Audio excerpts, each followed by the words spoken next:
Toela, Kinanazadi, a soul healer, and today I want to share a story about the night my children protected me from my own mother.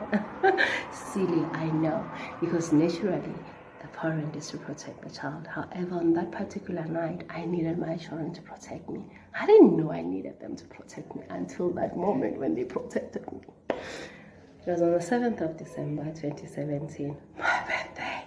I came home to an angry mother, which was not new.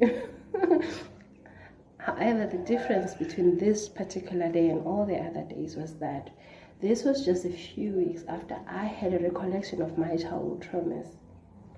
The wounds were still very fresh.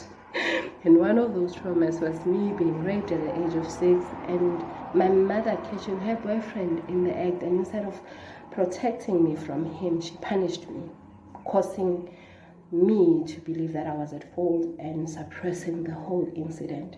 Hence, I remembered it when I was 31, turning 32.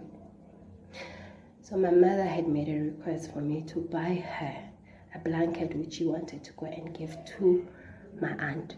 I refused. I was angry. I was in pain and I was not in a position to ask her about the incident. I didn't want to question her because I didn't want her to be defensive and start another fight with her. However, on that particular night, as she went on with a barrage of insults, I snapped.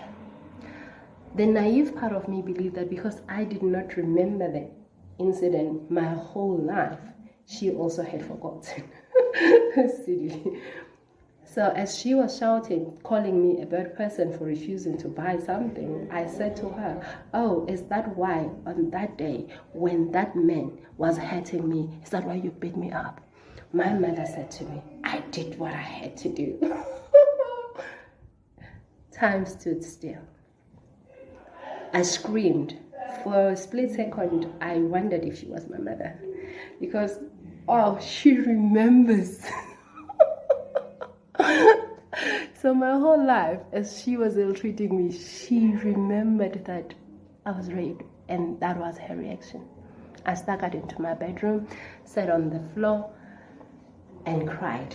My mother came in, pulled a chair, and she went on with a barrage of insults, telling me that one day I'm gonna get married again to a man who's not the father of my kids because I had already separated with him, and he was gonna do to my children what that man did to me, and I'm gonna choose him over my kids. I was screaming when I had tiny hands cover me, begging my mother to leave the room because I was not okay.